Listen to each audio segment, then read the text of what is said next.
verdade. Cumpre teu chamado para mim. Sei que não há tempo pra duvidar. Proclamar o evangelho é o meu dever. Usa minha boca pra... Aleluia. Irmãos, quando eu recebi o convite para essa palavra,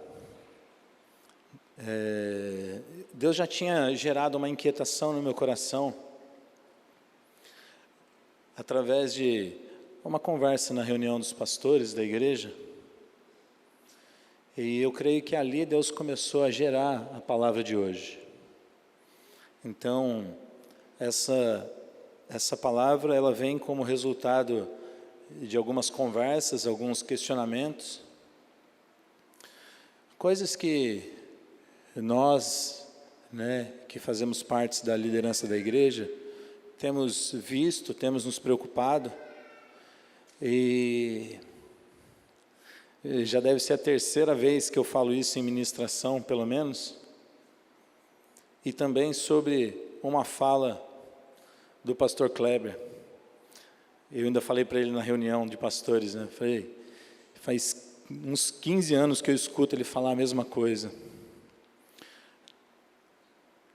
A palavra de Deus, ela declara que os sinais seguirão os que crerem. Os sinais seguirão aos que crerem.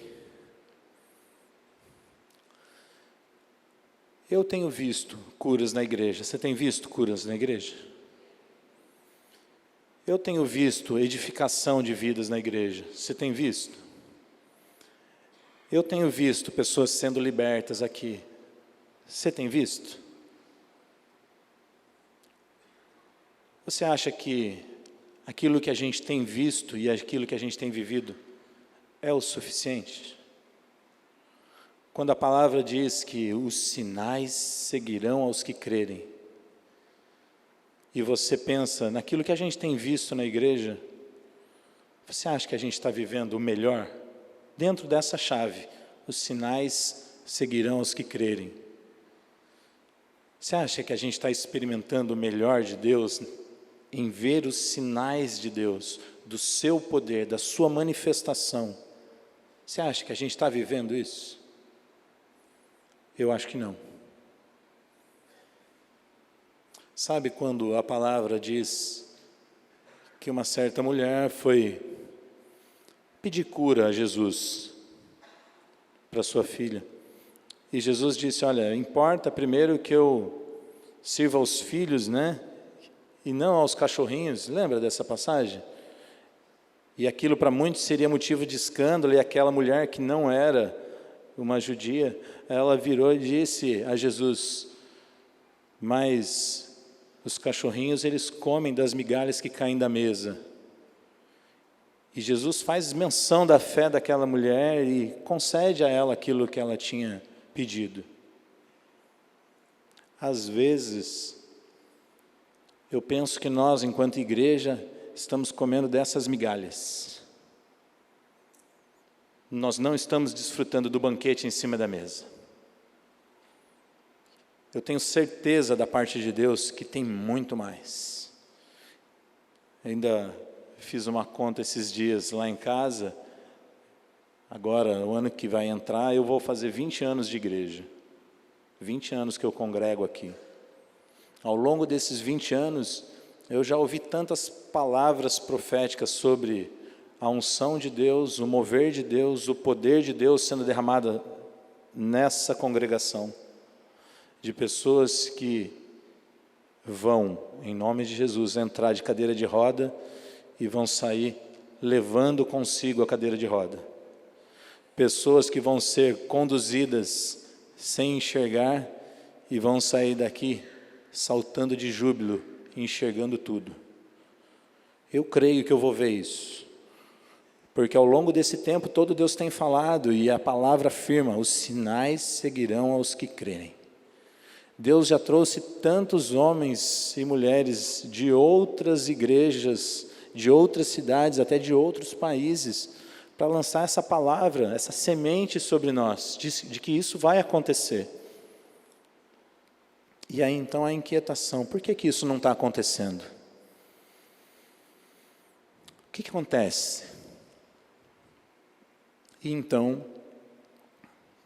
a gente vem para a palavra. Abre comigo em Ezequiel 8.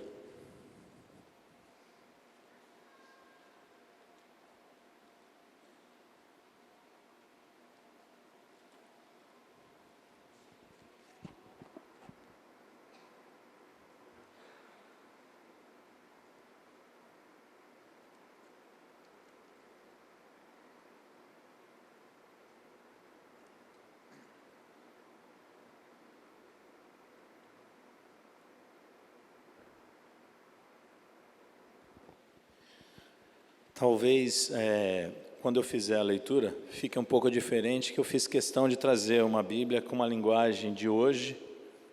Então, se você achar que fica difícil de acompanhar por causa da versão, se você confiar que eu estou lendo a palavra de Deus, não concentre na sua e ouça apenas. Se você conseguir acompanhar mesmo sendo numa versão diferente, amém? Diz assim: no 6º ano de prisão do rei Joaquim, no fim do mês de agosto, eu estava em minha casa, acompanhado pelos homens mais velhos entre os escravos de Judá. Então, o poder do Senhor Deus caiu sobre mim. Vi uma figura que parecia ser um homem. Da cintura para baixo era feito de fogo, da cintura para cima parecia feito de um metal amarelo brilhante.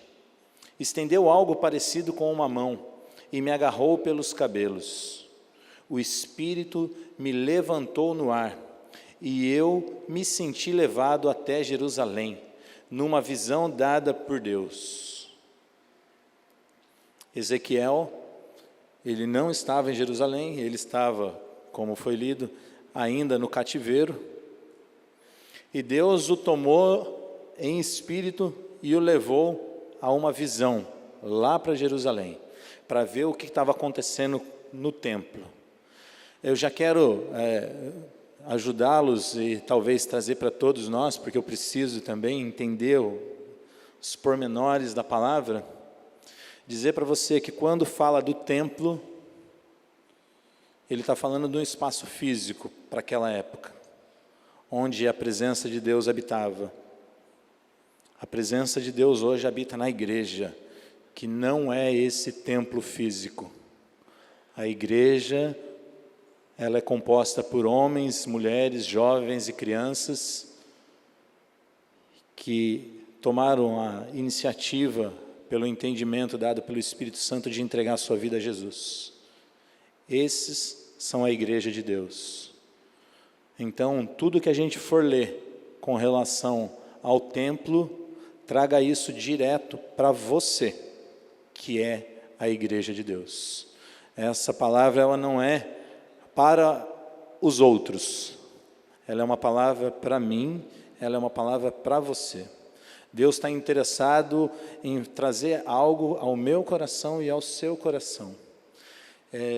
Eu repito isso quase todas as vezes que eu ministro também, porque eu tenho muita convicção disso. Talvez aquilo que a gente vai ser apresentado agora, a palavra que a gente vai receber agora, talvez ela não venha hoje à sua necessidade, mas tenha certeza que Deus trouxe aqui porque você precisa ouvir essa palavra. Deus trouxe aqui sabendo que você tinha necessidade de ter essa bagagem daquilo que Ele tem, porque você é a igreja de Deus, porque você é a pessoa importante que Deus conduziu até esse lugar para edificar a sua vida, para abençoar a sua vida. Deus, na sua infinita bondade, no seu grande amor, escolheu você para estar aqui.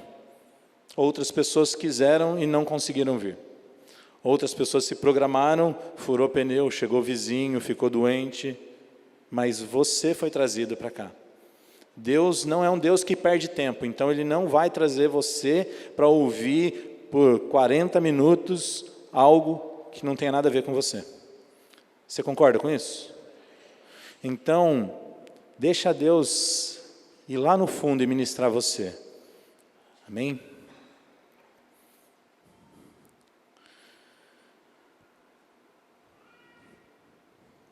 Cheguei à entrada da porta do norte, onde estava o grande ídolo que tanto irritou ao Senhor. Algumas versões diz, a imagem que provocava ciúmes em Deus. Então, nessa visão, ele foi conduzido ao templo, e quando ele chegou lá na entrada do templo, já tinha uma estátua, uma imagem, que essa versão diz que irritou a Deus, outras versões diz que provocava ciúmes em Deus. Olha lá, é o templo. De repente, ali mesmo, a glória do Senhor estava, tal como eu tinha visto antes no vale. Aí teria que, essa leitura, ela vai trazendo um contexto de situações atrás. Se a gente for ler toda essa passagem, a gente vai pegar trechinhos dos 3 capítulos, ele faz às vezes algumas relações a momentos mais atrás que passaram. Mas nesse instante, o que ele está dizendo é, lá do lado de fora do templo, tinha uma imagem que provocava ciúmes, ou que trazia desconforto a Deus, irritava o coração de Deus, como diz mas a presença de Deus estava ali no templo. A glória de Deus estava ali no templo. Mesmo tendo do lado de fora algo que provocava ciúmes, trazia irritação a Deus, a glória de Deus estava ali.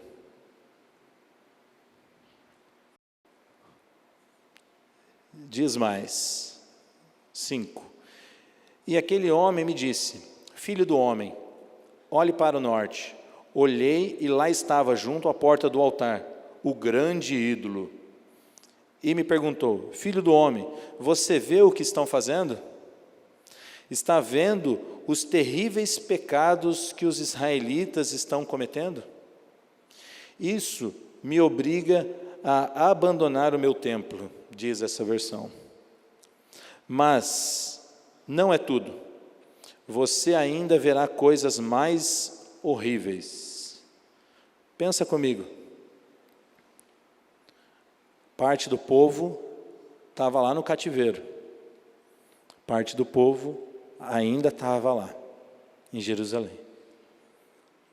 Ele está falando sobre o templo, sobre aqueles que eram seu povo, aqueles que, na teoria, era para estar no templo, adorando, louvando, engrandecendo, trazendo ofertas e sacrifícios ao Senhor. E de repente, já no começo tem essa imagem. E de repente Deus fala, olha, mas você está achando que essa imagem que está aí do lado de fora é tudo? Eles estão fazendo coisas para que eu me afaste, para que eu os deixe. Você vai ver coisas mais terríveis do que ter uma imagem de adoração do lado de fora do templo.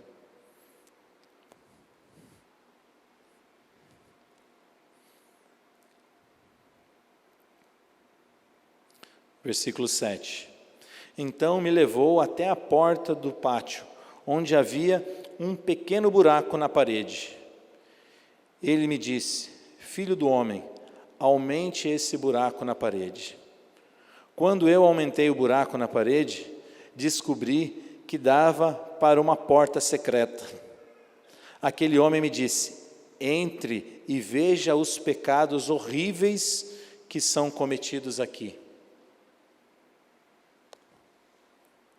O buraco estava onde? Na parede. A parede da onde? Do templo. Quem é o templo hoje? Sabe que entendimento que eu tive aqui? Deus estava falando sobre algo que não era só para aqueles dias.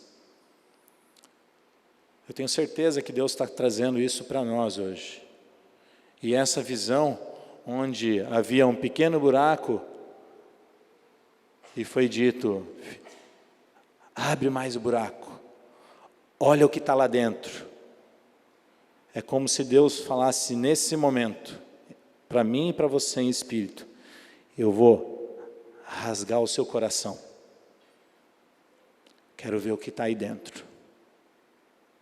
Porque do lado de fora já tem coisa que provoca ciúmes em Deus, mas e o que está dentro? Coisa que está dentro, nem todo mundo consegue ver, quase ninguém vê, e o pior, às vezes nem eu e você conseguimos ver. Às vezes, a Bíblia fala que o pecado cauteriza, transforma em pedra o coração da gente, a gente já nem consegue perceber mais que pecado é pecado.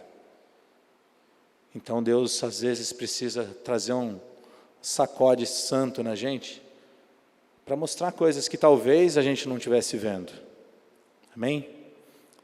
Deixa Deus falar com o seu coração. 9. Aquele homem me disse: entre, veja os pecados horríveis que são cometidos aqui. Entrei e vi. As paredes estavam cobertas de desenhos de cobra, lagarto, animais impuros e de todos os ídolos adorados pelos israelitas.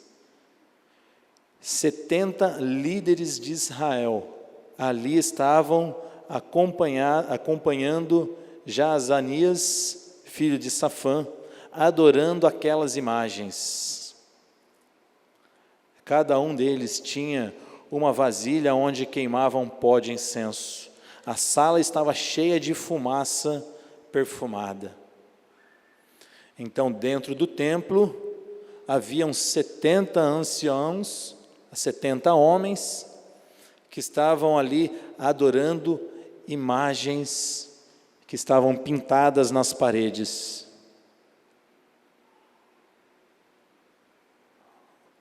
Seu coração está cheio do quê? O que tem estado dentro do seu coração? Se Deus agora pegasse o seu coração, botasse ele para fora, para que você visse, o seu coração ia estar cheio do quê? A Bíblia fala, a boca fala, o que está cheio o coração. O que você anda falando? Quais são as conversas que você está tendo? Quando Deus começou a ministrar isso, Ele começou a ministrar isso a mim. Ele começou a falar isso comigo. Ele falou: Thomas, o que você está vendo? Você está se enchendo de quê? O que tem ocupado o seu coração? A palavra diz que o Senhor escreveria na tábua do nosso coração a sua palavra. E aí fica para mim a pergunta, e para você também: você está com o seu coração cheio da palavra de Deus? Se fosse exposto agora o seu coração, seria isso dominando o seu coração?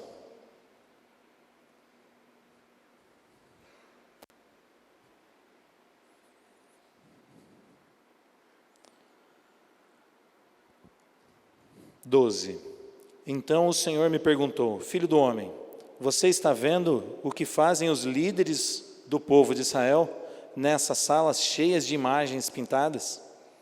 Eles pensam: o Senhor não está vendo o que fazemos. Ele abandonou o seu povo.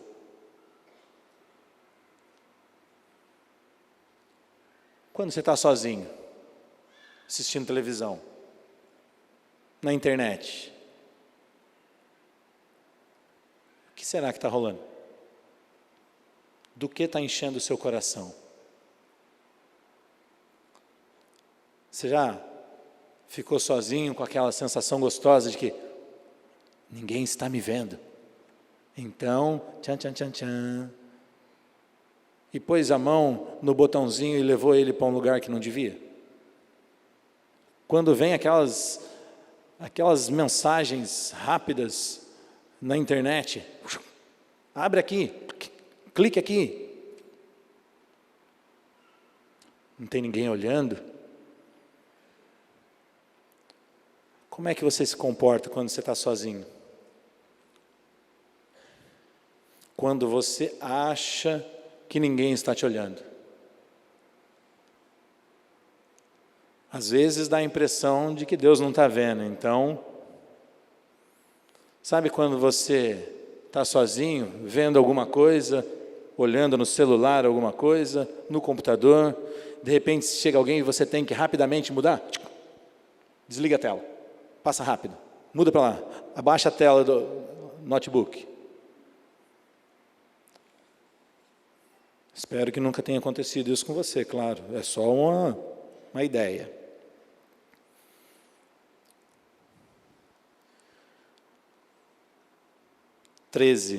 E acrescentou: você ainda vai ver pecados piores do que esses. Ele me levou ao portão do norte do templo. Lá, sentadas, estavam algumas mulheres chorando por Tamuz, seu Deus. Uau!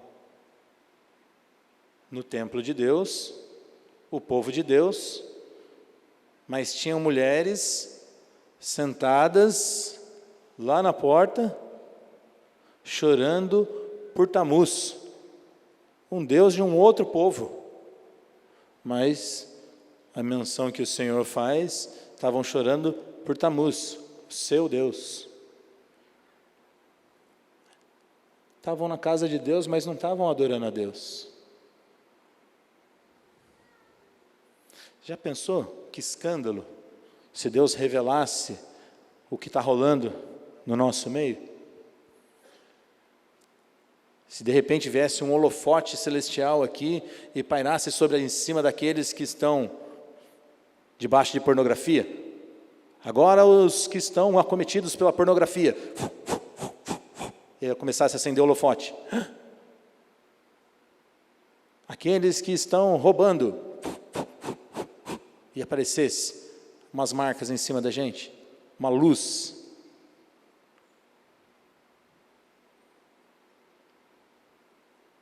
É isso que Deus está falando. No meio do povo dele, no meio da igreja dele, aqueles que deveriam estar o adorando, não estavam fazendo isso. Tem mais. 15. Ele me perguntou: viu só o que está acontecendo aqui? Mas ainda há pecados piores para ver. Então me levou ao pátio interno da casa, lá dentro da casa do Senhor.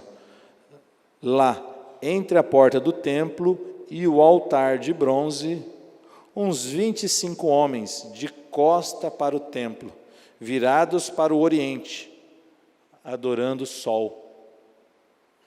O sol é um dos deuses do Egito.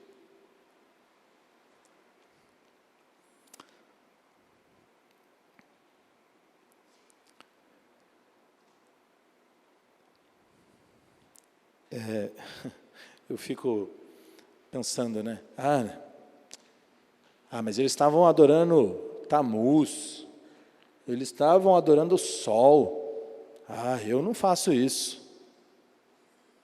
Eu nem sei quem que é esse tal de Tamuz aí. O sol é só para queimar a pele mesmo, só para vitamina D.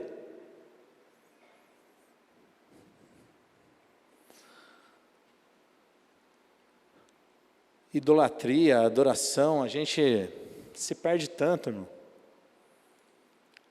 Às vezes a gente não tem um ídolo, né? A gente já não tem mais o São João, mas tem o Pastor João. Não adora mais o São Benedito, mas tem o líder fulano de tal. Não adora mais a imagem X, mas adora o carro. Adora a família. Adora o filho. Adora a esposa, o marido. Ai, mas então quer dizer que não é para eu gostar deles? Uau, não é isso, irmão. Mas cada um tem o seu lugar. Tudo aquilo que fica entre você e Deus é um ídolo. Tudo aquilo que você adora mais do que a Deus é um ídolo. Presta atenção nessa informação, deixa Deus trazer luz aos nossos corações.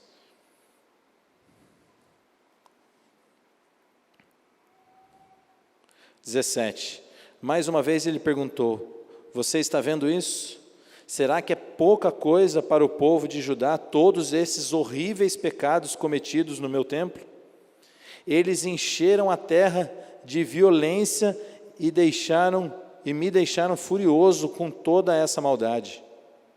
Veja como eles cheiram ervas perfumadas enquanto adoram seus deuses. Por isso, eu castigarei o povo de Judá com toda a minha ira.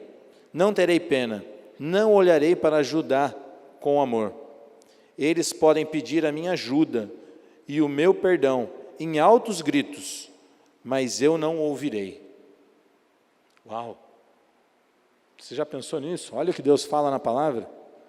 Ele chegou num estado de ira tamanha com o povo e com o pecado do povo, com a situação que ele estava mostrando dentro do templo, não era só fora do templo.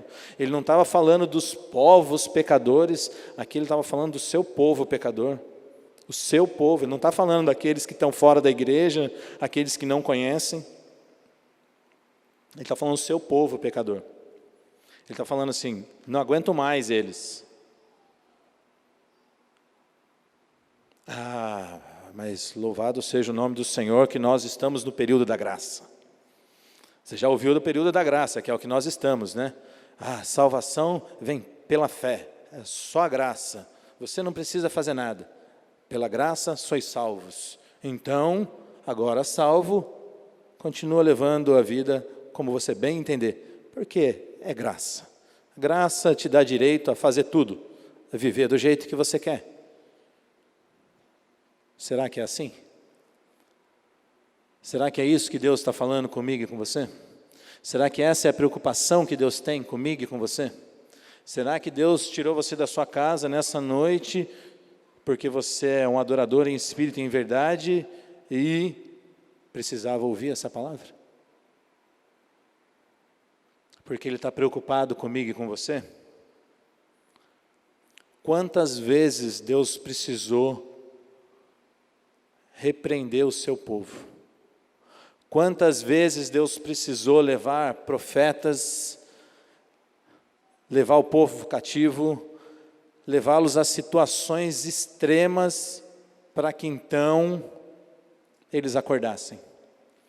Quantas vezes a gente lê no Velho Testamento que a lei de Moisés então foi lida de novo para o povo, e houve o conserto. E passa um tempo, o povo se afasta de Deus, e vem alguém e lê de novo a lei e estabelece o conserto. E vai de novo, e de novo, e de novo. Isso é graça, irmão. Isso é graça de Deus. Lá no Velho Testamento, quantas e quantas vezes o povo pecava, Deus ia, perdoava, porque eles clamavam, e vinha de novo, e melhorava a situação, e piorava a situação. Como é que anda a sua vida?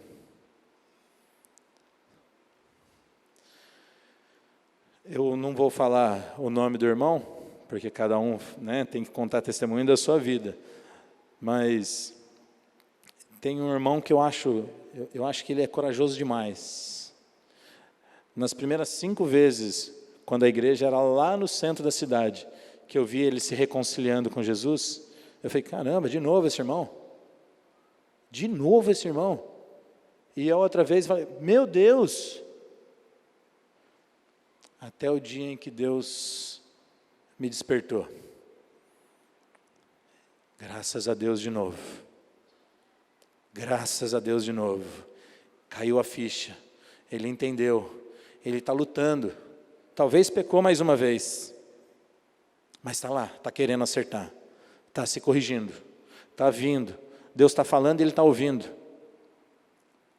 Mas às vezes a gente chega naquele estado de dormência que a gente já nem percebe mais, que precisa se reconciliar com Deus, de que precisa conserto com Deus, como havia conserto no passado. Até porque imagina, eu vou me expor na frente das pessoas. Deus não está preocupado se você vai se expor ou não. Até porque, se Ele tivesse preocupado em expor você, lembra do holofote? De repente você ia entrar no culto e aparecer um holofote sobre a sua cabeça. Pensou você andando e o holofote indo atrás de você? A marca do pecador. Deus não faz isso. Deus não está interessado nisso. Deus está interessado em chamar a sua atenção para que você e eu, para que nós analisemos as nossas vidas, para que a gente avalie como tem sido o levantar e o deitar, dentro daquilo que Ele propôs para mim e para você. Pensa que você é povo de Deus, eu sou povo de Deus, então eu não posso mais andar do meu jeito, eu tenho que andar do jeito de Deus. E infelizmente, talvez você já tenha dito, e quantas vezes eu já ouvi, não, eu tenho Deus do meu jeito. O seu jeito não serve. O seu jeito não traz paz, não traz salvação, não traz felicidade. Por isso, um dia, a maioria de nós, eu creio pelos carinhas que eu estou vendo aqui, entregamos a nossa vida para Ele. Porque o nosso jeito não estava dando certo. Em algum momento caiu a ficha que o nosso jeito não era suficiente. Sabe, às vezes eu faço uma comparação meio boba, mas para entender a história do meu jeito, eu falava muito isso na minha célula, eu falava, pensa assim, imagina que você vai procurar emprego lá no McDonald's, e você chega, faz a entrevista, você vai ser contratado, a pessoa que te contrata então, chega para você e diz, então amanhã, você vai chegar aqui às 11 horas, você vai vestir esse uniforme, você tem que estar com as suas unhas aparadinhas, a barba feita, se for mulher, cabelinho arrumadinho, sem esmalte vermelho, sem unha vermelha, nada de muito chamativo. Chamativo tem que ser a marca da empresa só, não você. Aí você fala, não, tudo bem, beleza, obrigado, estou precisando mesmo. Então amanhã eu estou aí, tá? Combinado? Aí de repente você chega no dia seguinte, que era para você chegar às 11 horas, e você chega lá às 11h30, primeiro dia. Mas aí quem recebe você é um gerente bonzinho, demais da conta. Ele fala, poxa vida, hein, no primeiro dia, pisou na bola, hein? Mas corre lá, vai, corre lá, é o primeiro dia, eu quebro o seu galho. Vai lá, pega o seu negócio. Aí, de repente, a hora que ele faz assim para você, pega o seu negócio, você vai dar a mão para ele, ele olha, ué, que unha comprida e suja é essa aí? Se for homem, ele fala, mas eu não falei para você que tinha que fazer a barba? Se for mulher, ele fala assim, mas que cabelão bagunçadão é esse aí? Que batom vermelho é esse? Você veio direto da festa para cá? Aí talvez você ainda tente justificar. Não, sabe o que é? É que, então, sabe, ontem foi um momento muito importante, muito especial, então eu saí, fui até tarde, me perdoe, não vai acontecer. Mas aquele gerente era muito bonzinho. Aí ele fala para você, então você corre ali no banheiro, dá um tapa na peruca, se ajeita toda aí, fica bacana, pega o uniforme e vamos lá. Olha que gerente bacana, já pensou se tem alguém assim? A hora que você pega o uniforme, você fala, o quê? Com esse uniforme? Não, esse uniforme não. Imagina, negócio comprido, maior do que eu. Não, esse uniforme não dá para trabalhar. Pensa bem, você vai ter condições de ficar naquele lugar? Não tem, irmão. Meu Deus, como você é folgado. Sabe o que é isso? Eu tenho Deus do meu jeito. Quantas pessoas querem ter Deus desse jeito? Deus fala para fazer assim, quer fazer assado. O seu jeito não serve. O jeito certo é o jeito de Deus. Mesmo que você não goste. O dia que você falou, Senhor, eu te recebo. Você falou para Ele provavelmente, como meu Senhor. Senhor é o que manda. A gente só lembra do Salvador às vezes. Mas Ele é Senhor. Lá no começo dessa leitura trágica, e que eu recomendo a vocês, façam ela em casa, presta bastante atenção nos detalhes. Lá no começo diz assim: e a glória do Senhor ainda estava ali. A presença de Deus ainda estava ali, mesmo com todas aquelas abominações. Só que chegou um momento que aquela situação foi insuportável para Deus. Foi isso que o Espírito estava trazendo de revelação para ele, para o profeta. Eles estão fazendo isso tudo para que eu me afaste. Capítulo 9, versículo 3.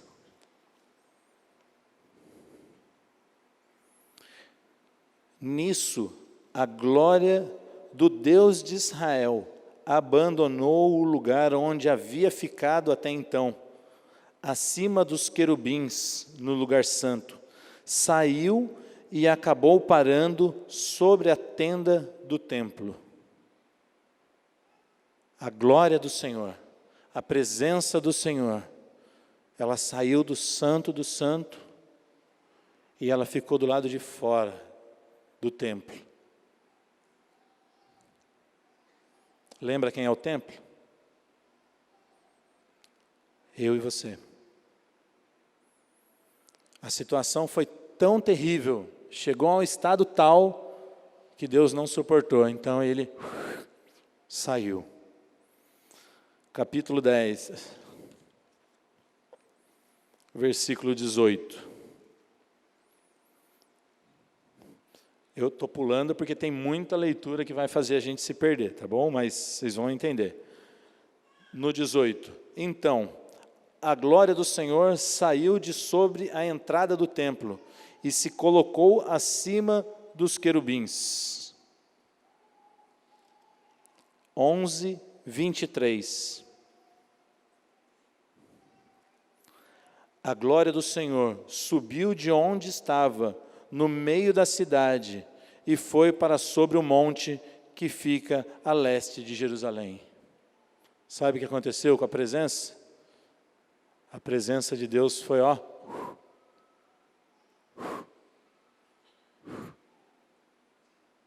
Sabe o que aconteceu com o povo? Se a gente continuasse a leitura, e eu sugiro que vocês continuem, eles continuaram vivendo a vidinha deles, como se nada tivesse acontecido. Você já pensou? O tamanho da frieza que estava no meio do povo? Lá em... onde que eu marquei?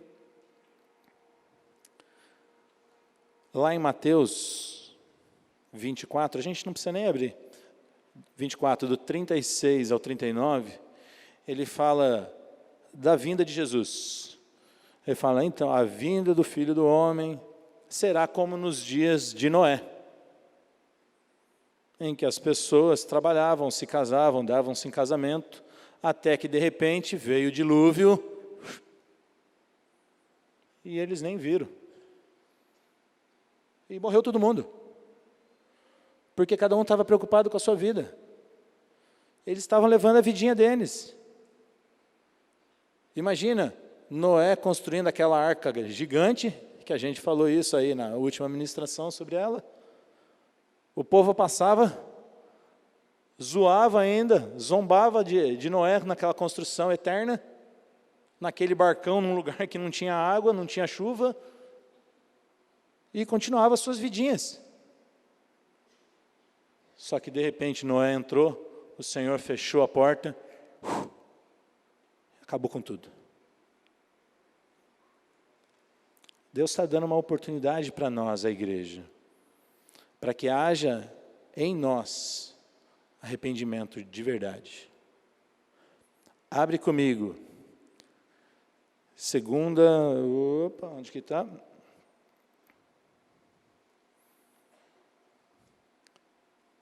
Olha só. Abre comigo 1 Samuel.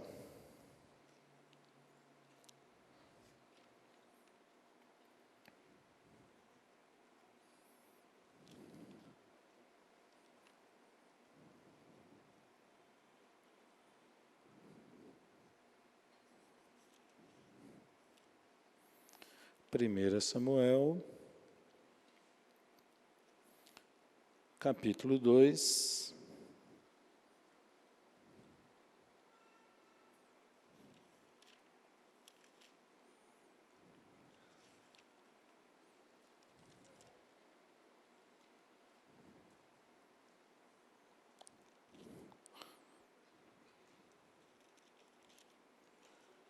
Espera aí que o meu Samuel fugiu aqui. Aqui. Capítulo 2, versículo 30, olha que bonito. A parte B do versículo, olha que bacana. Honrarei somente aqueles que me honram, e desprezarei aqueles que me desprezam. Honrarei os que me honram, desprezarei os que me desprezam. Quando Deus ele traz uma palavra dura como essa, é para que a gente faça uma escolha. E nessa escolha, ele já antecipa para nós: honrarei os que me honram e desprezarei os que me desprezam. Sabe por quê? O período da graça, ele é um período, ele também acaba. Quando acaba o período da graça para você? Quando acaba o período da graça para mim? Se essas forem as suas últimas horas, acabam-se daqui a algumas horas a graça para você. E aí? Eu estava num culto, quando a igrejinha era na cidade, para que você entenda o fim da graça. O último culto que o Anderson ministrou na igreja do centro antes de ir para a África, e a Monique estava ministrando louvor. Uau, tem gente que nem sabe quem são esses que eu estou falando. Mas o importante é o caos. No meio do louvor, Deus usou a Monique para falar assim, olha que coisa. Ele falou, olha, Deus está me dizendo que tem um jovem aqui no meio que precisa se reconciliar com ele hoje. É a sua última oportunidade. Deus está dando para você a última chance. E você não vai ter outra chance. Na hora levantou um jovenzinho chorando e aceitou Jesus. Uma coisa que eu nunca tinha visto, foi super diferente. Sabe o que aconteceu no dia seguinte, por volta de 6 e pouco da manhã? Ele pegou a pranchinha dele de surf e foi para a Praia Vermelha surfar. Foi atropelado e morreu. Aquele jovem ia saber que ele tinha mais dias de vida? Ou que seria o seu último dia? Você sabe quantos dias você tem aqui nessa terra ainda? Então, quando o Senhor lhe traz um choque desse, é para trazer conserto para nós. Eu tenho certeza que Deus não está falando isso só para mim, e ó que eu preciso me consertar. Deus puxou bastante a minha orelha.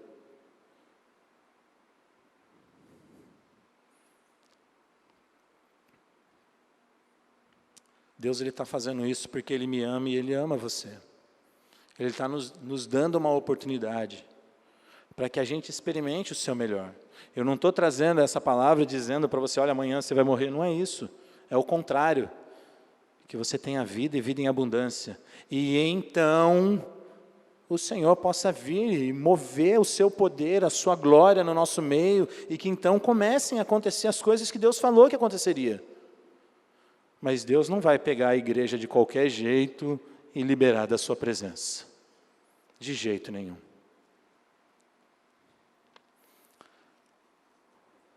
Abre comigo em Atos. Atos 5.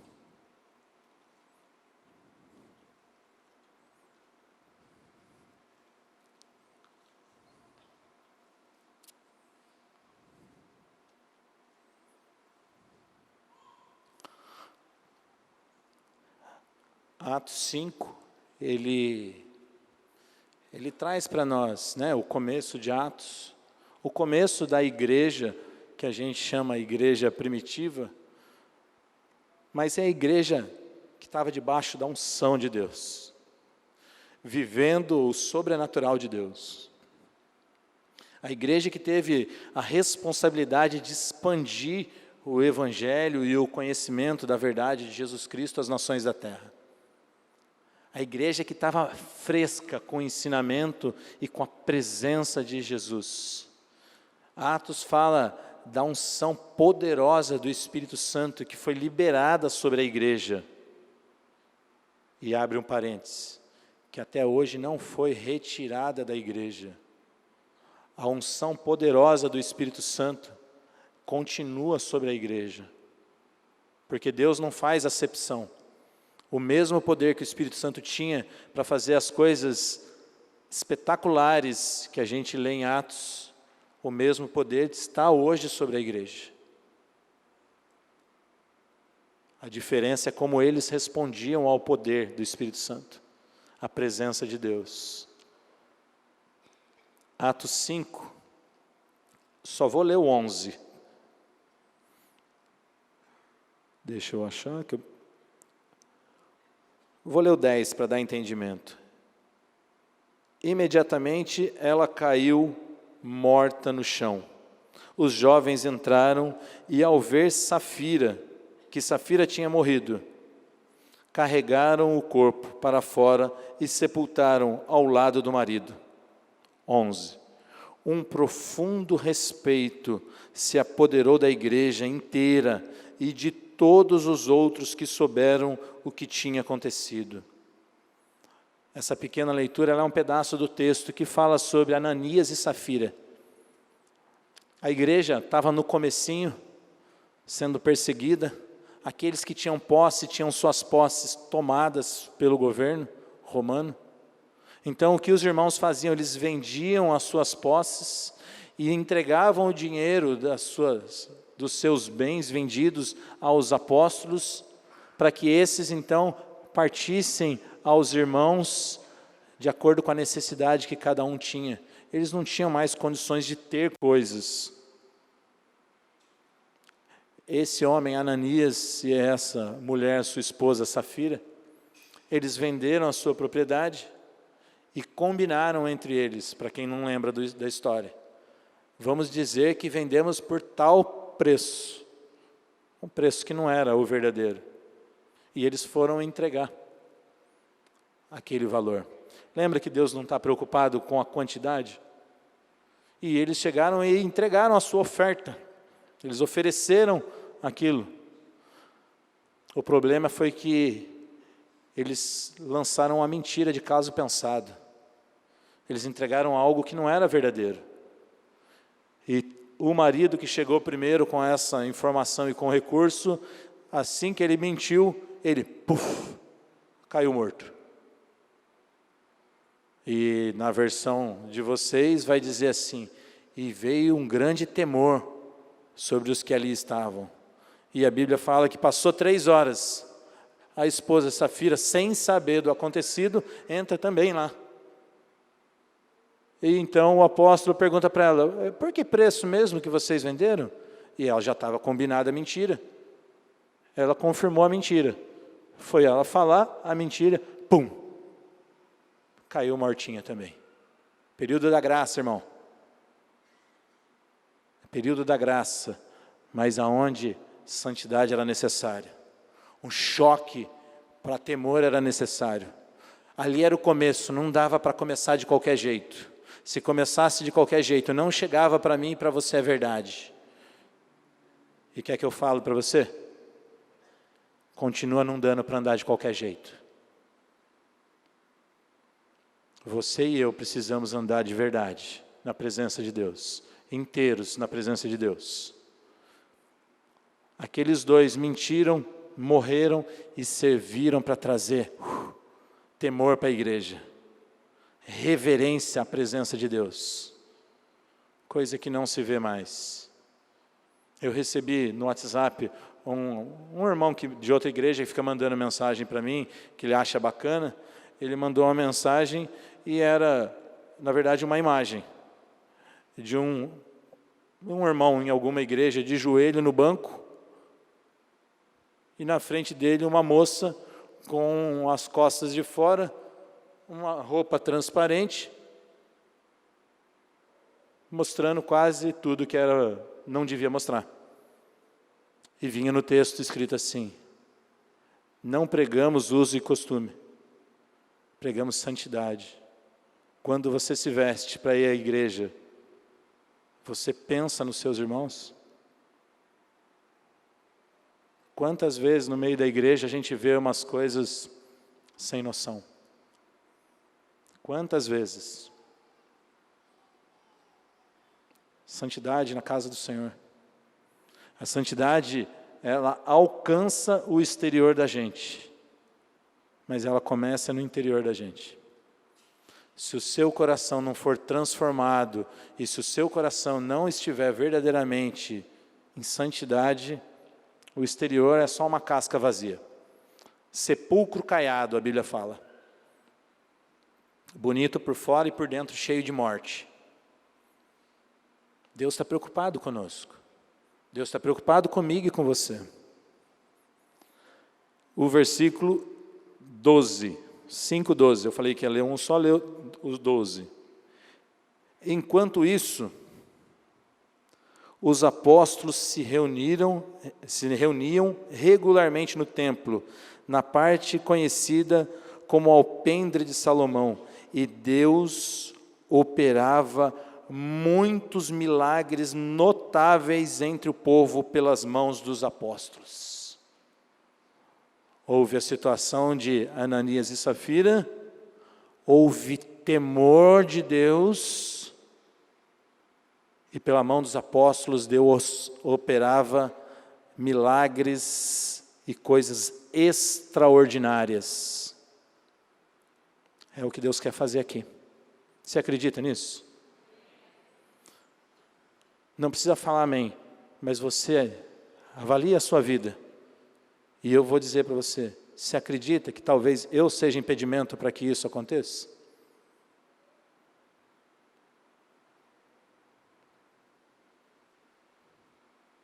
Você já parou para pensar que você pode estar sendo um impedimento para que isso aconteça? Só que nós estamos desfrutando da graça.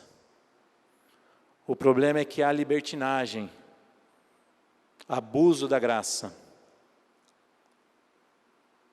E Deus, pela graça, ao invés de fulminar o Thomas, ou talvez um de vocês, Ele traz a palavra de conserto.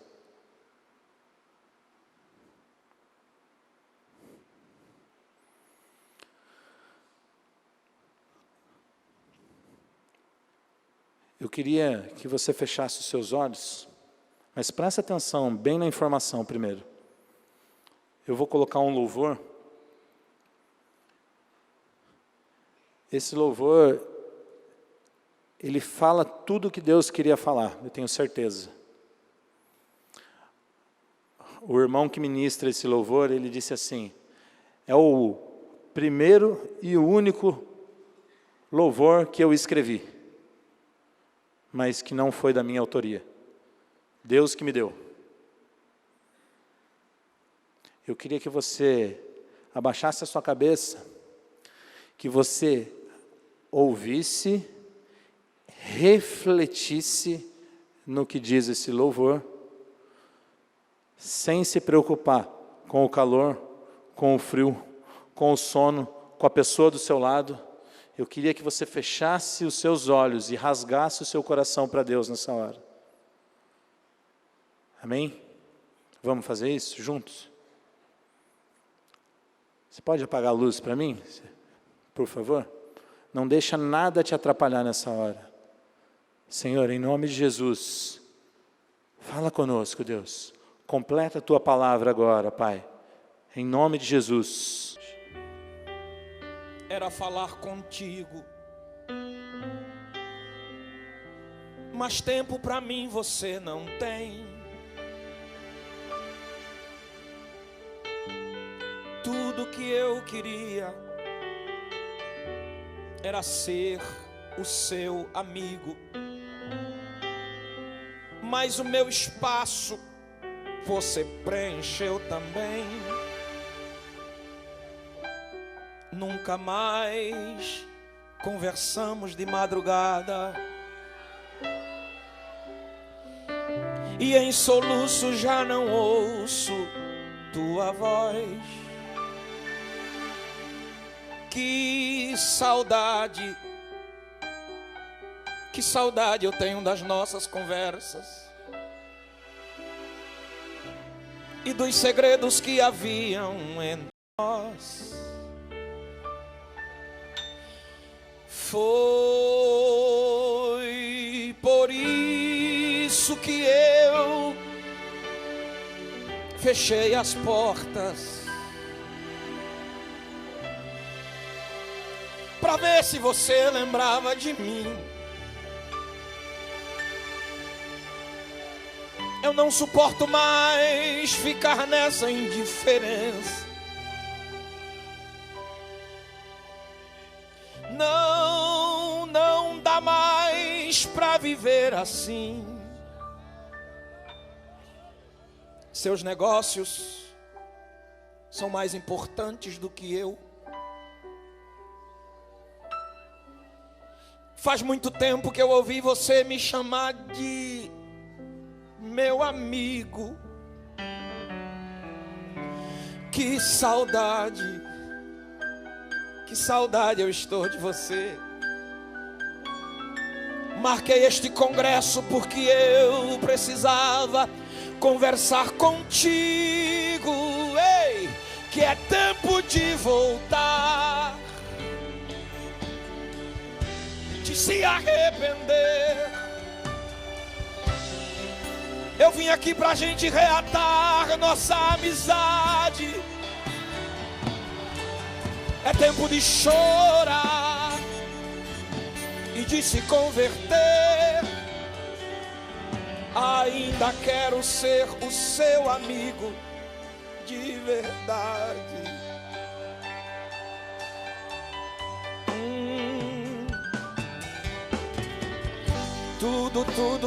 Tudo que eu queria era conversar contigo. Mas até aqueles 5 minutinhos de oração que você tinha, hoje já não tem. Tudo que eu queria era ser o seu amigo. Mas você arrumou tantas amizades, e o meu espaço você preencheu também.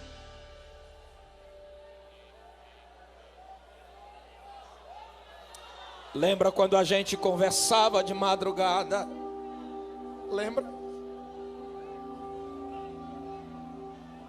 Lá no cantinho da cama eu sempre ouvia a tua voz.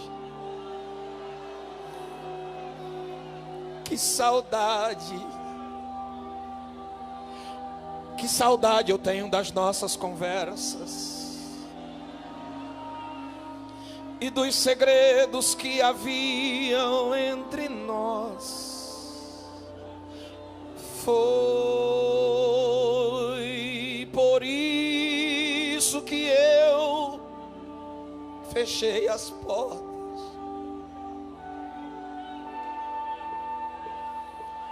para ver se você lembrava de mim. Eu não suporto mais ficar nessa indiferença. Você tem até hoje, se quiser continuar assim.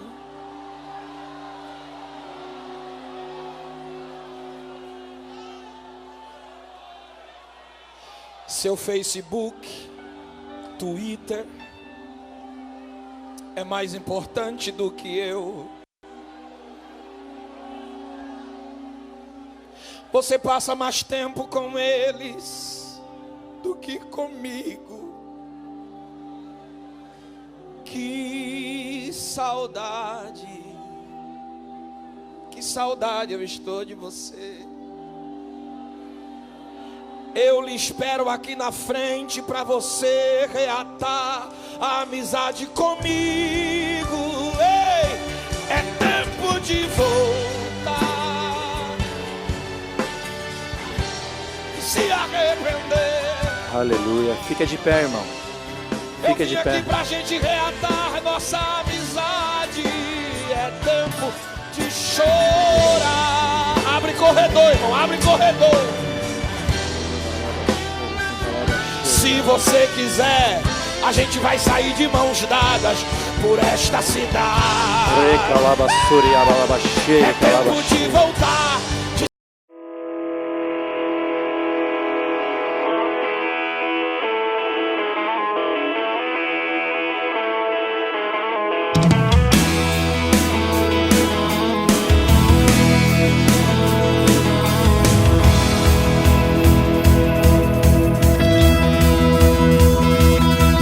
Quero amar as pessoas de verdade, cumprir teu chamado para mim. Sei que não há tempo pra duvidar. Proclamar o evangelho é o meu dever.